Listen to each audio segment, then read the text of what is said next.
Are you looking for a fun way to win up to 25 times your money this football and basketball season? Test your skills on Prize Picks, the most exciting way to play daily fantasy sports. Just select 2 or more players, pick more or less on their projections for a wide variety of stats, and place your entry. It's as easy as that.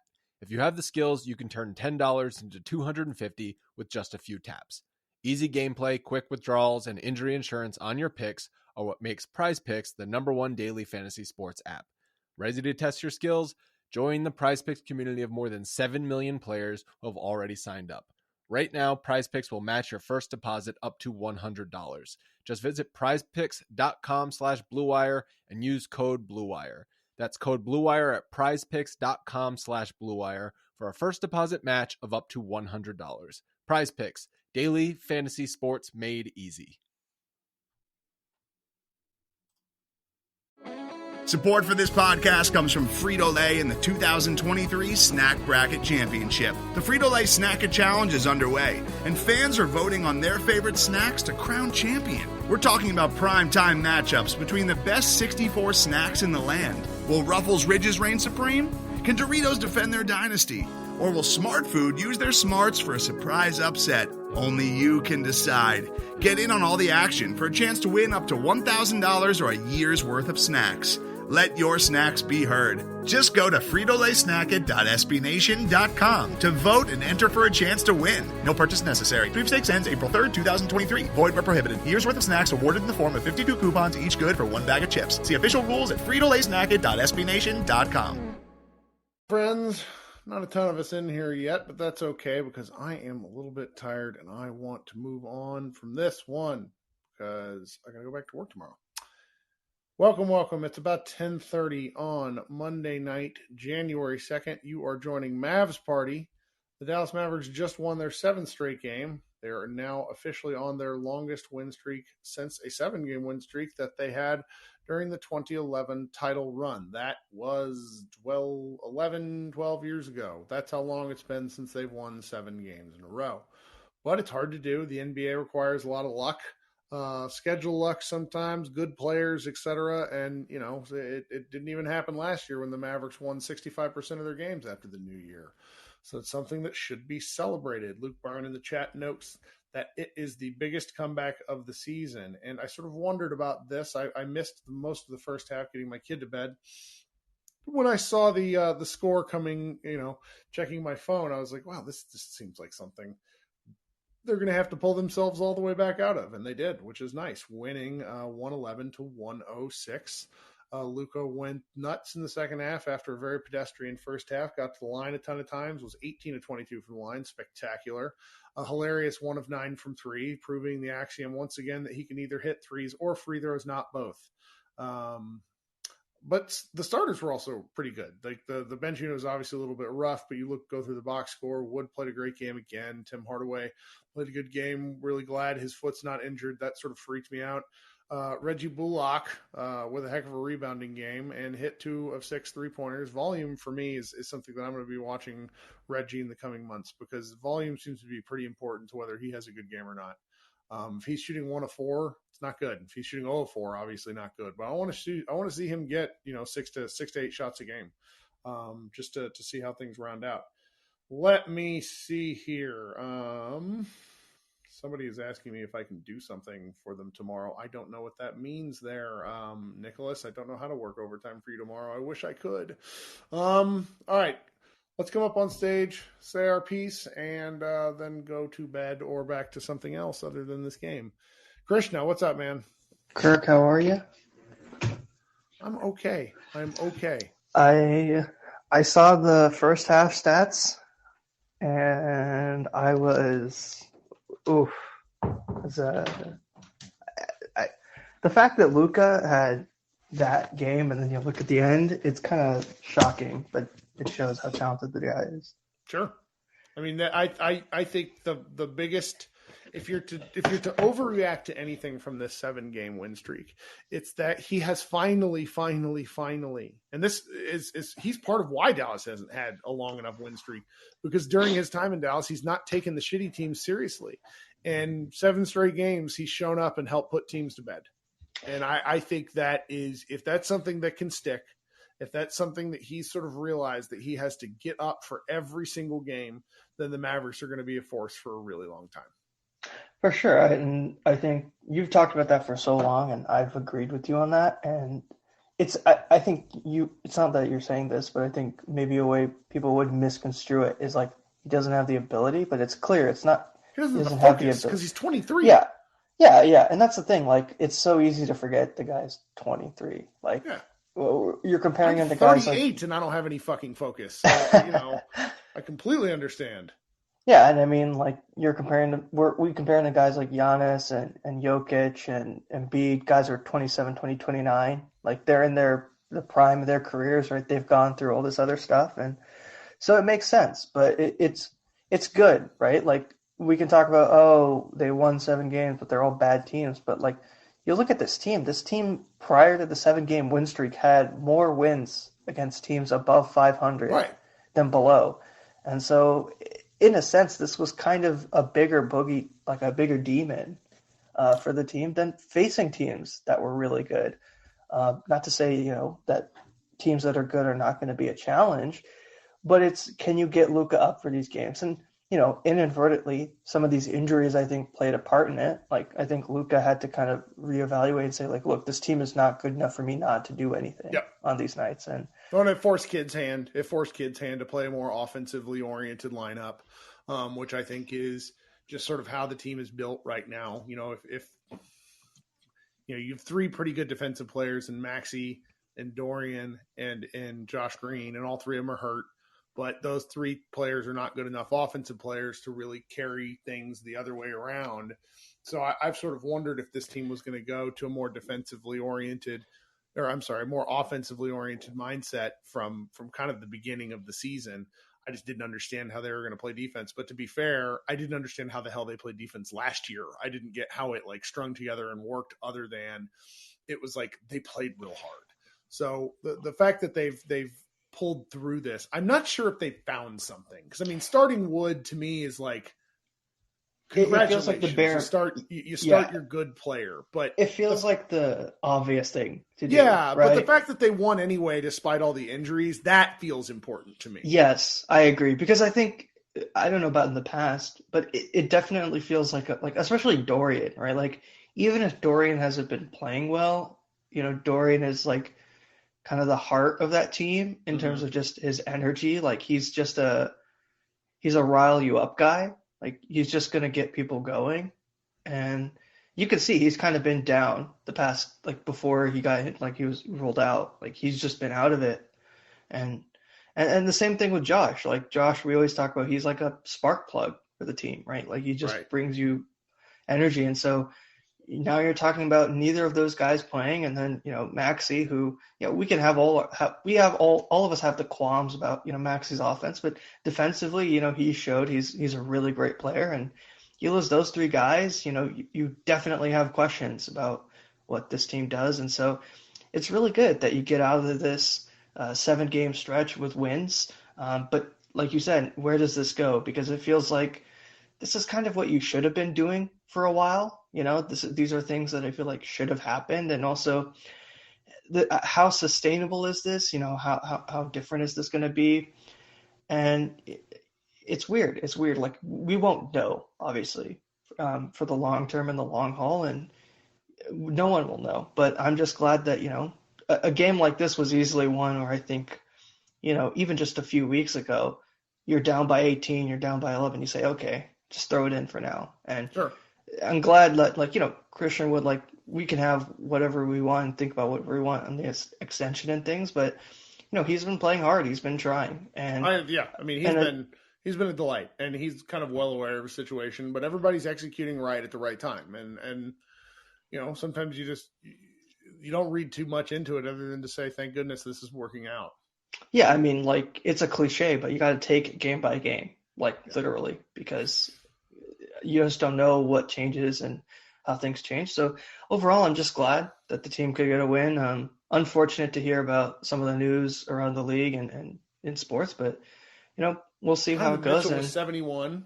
That's great, man. Like, I also got to say, like, I'm not one of those people who feels like you got to bring other players down to prop up guys. Like, I obviously think Luka's the best in the league, but that's insane stuff, man. That's pretty Like, nuts. Yeah, he did the same thing Luka did to force overtime, which is real fucking cool. Yeah, More bullshit off the front of the rim because it becomes like a ruckus. I love it.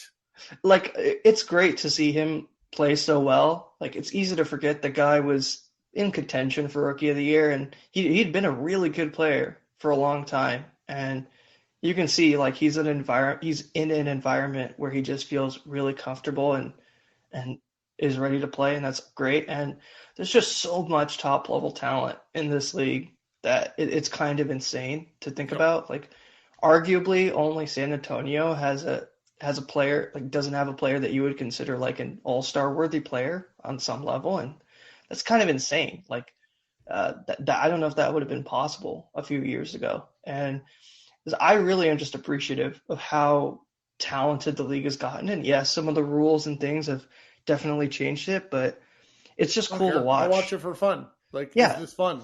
Yes. That's kind of my qualification. Look, it's entertainment. Like, look, I get it. Like, all of us here are like ride or die, but like at the end of the day, sports is entertainment. And like, if this is the entertainment we're gonna get, I'll take it. You know, I'll take someone dropping 40 and 20, and then the next night someone going for 71. Like, that's a lot of fun. I'll head out now, but hopefully everyone has a great night and see you all Thursday. Yep, talk soon. That's right. So I mentioned this to Josh. This is the first time since since December 9th. The Mavericks have played basketball every other night since December 9th. They had 2 days off before that, the 7th and the 8th, and they played on the 6th. So it's like we're going from a 17-game month to a 14-game month. And that matters a lot, I think, to how these guys are, just because it's been a slog. It's been a slog. You know, they have a 5-game road trip ahead. The cushion that they've created for themselves, I think, is very nice, because even though, yes, we're probably going to come in here pissed if they get waxed by the Celtics, because that's just what that's what I created this space for. But if they, winning games like this make you feel a little bit better about that, because they've won the games they were supposed to win. Okay, coming up next is my guy Micah. Micah, how are you tonight? Hey, what's going on, Kirk? How you doing tonight? I'm okay. Yeah, NBA's in good hands right now, man. It doesn't diminish what your favorite player is doing to appreciate other top-end talent in the league. That's exactly right. It's just insane. But, yeah, enjoyed the win, but every time I watch the Rockets play, I am constantly tuning out anybody on Team Tank, because, good God, that is just terrible. Like, if that's what tanking gets you to, oh my God. Yeah, they're a pretty rough team. I got into a kind of a pointless argument the other night during the Spurs, or after the Spurs game, where I said the Spurs were the worst team in the league. I mean, they are the worst team in the league by net rating, but the Rockets are kind of the most they're really bad. They're undisciplined, and they don't seem to have a lot of focus. And I'm really surprised Silas is still the coach, because it's a bunch of guys doing different stuff out there, and not much of a team concept. Yeah, he might need to do the assistant train for a second, because it's not working out good for him. And I think he's a decent coach, but it's just not the team for him to coach, and he probably needs a different situation. Yeah. Well, we'll see with them, and I'm very grateful we're not in that particular situation. Man. That's why, positions matter, man. Can't be trying to force 2 combo guards into being point guards, man. It doesn't work. It's true. Team building's hard, but it is what it is. Well, thank you, man. You got anything else for us this evening? No, that's about it. All right, man. See you Thursday then, I hope. Yeah, probably come in here pissed, but maybe not. They didn't just. Luka seems to like playing Jason Tatum, and Tatum Tatum, I want to say Tatum swatted Luka off the backboard in the last game that they lost and said something like, basically did a whole bunch of good on-court shit talk. Right. And Luka's the kind of guy to like psychotically remember everything that Tatum said to him. So I'm looking forward to that game. And yeah, they did just get busted up by Denver. So yes, maybe there is hope. All right, man. We'll talk soon. Talk soon. All right. And then last we got Mr. Pearson. Welcome. What's going on? Yes, sir. I guess you could say there's a will, there's a way. Those guys kind of willed their way that second half with two guys in double figures, and a little bit of contribution from everybody. So, I mean, that just kind of showed to me that that they want to win. They don't just lay down in the second half whenever they're down. They actually want to go out there and prove that they can get a win. Even against the Rockets, though, to me that was probably one of the more statement wins that they had all year, because they didn't go out there and dominate, and plus they were down so much, in a kind of an unnecessary way. So I brought up statement wins in the past, and I think that this one was definitely a statement win. Houston typically has their number. A lot of bad teams have their number, but I guess today looking at the guys were just like, not today. That's what I like. That's the part that I really like is they made it they're down by enough, and they could have packed it in a couple of different times. They even took the lead. Houston took it back. Then they won anyway. That's the stuff that I really like to see, because it's an adversity thing. It's a trust in teammates thing. Reggie Bullock hit a late three, and it was the kind of three that I think all of us have seen him miss so many times this year, and it was just nice. And it seemed like guys stepped up. I could be wrong, but it seemed like going into the fourth, Luke was he 0 for 7 from 3 or something like that? 0 for 8 before he buried that one.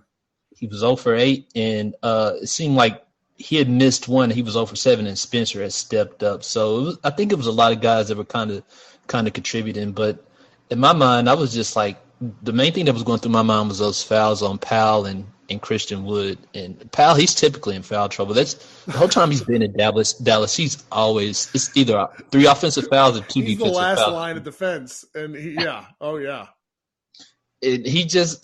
likes walking that thin line. It just, I don't care. Let's go out there and roll, I guess. I don't know. But man, when Christian got into foul trouble, and I was going through my mind is, God, I know Powell's going to get another foul. So just by luck, they kind of, were able to will it out. But Brad and I was listening to the radio feed, and they brought up they were saying that they were trying to put 2 guys in to match Houston's size, but it's just Dallas has a hard time playing against young athletic teams, and Houston's bad, but they're still kind of athletic, sure. And that's one of their Achilles heels right there. Oh yeah, I mean Kenyon Martin Jr. is he's an obnoxious pain in the ass for them to play against every game. 20 minutes, he has 6 boards. Tari Eason, who was just a revelation in Las Vegas Summer League. He's the kind of guy that I wish the Mavericks had. He's out there. The man plays 16 minutes, grabs 7 rebounds. Just a hustle athlete guy. Big, he's a 6'8" forward kind of guy. Yeah. Just like Usman Garuba. Like, it's just Mavs don't have – number one, the Mavs don't really have athletes. And then they don't really have, like, the kind of rangy guys you'd like. They have a lot of single skill players that can do specific stuff, but certain matchups just make them look bad. And I'm glad they were able to finish this one out. God, it make them look bad. And somebody brought up a point I hate to rag on Tim, but somebody brought up a point about Tim getting the ball half court last game. And I brought that up before, that if you trap those dudes or just put in a position where Tim or somebody has a dribble, somebody outside of Luka, they're kind of in trouble. And so these past 2 games are exposed for, not being athletic and, not really having those ball handling guards. But like I said, it's where's the will is the way. Those guys, show they have the grit, and hopefully they'll go into Boston and, keep that same energy and, walk out with a win. Man, I hope so. But thank goodness it's a home game. They play these next 2 at home, and then they go out on like a 5-game West Coast road trip, which is going to kill me, protagonist of reality, because I hate these 9 o'clock start times. But I'm going to enjoy these ones the next couple of days because they're actually at a reasonable start. Well, thank you for coming up tonight. Thank you. All right, guys, look at that. We're out here. We're in and out. About 100 of us in here. No, we've only been going about 20 minutes, but I am whipped. Long couple of days at home for me with a rowdy 6-year-old. So I think I'm going to turn in early. Thanks so much for hanging out. Check out MavsMoneyball.com, and I will talk to you guys a little later in the week. Today's episode is brought to you by Cars.com. With over 2 million vehicles and 50,000 more added every day, Cars.com will match you with the perfect car for you, your budget, your life, your style. And if you're ready to say goodbye to your current car, Cars.com will get you an instant offer to cash it in. Just start by entering your license plate and get matched with a local dealer who will write you the check. So whether you're looking to buy or sell, just go to Cars.com. It's magical.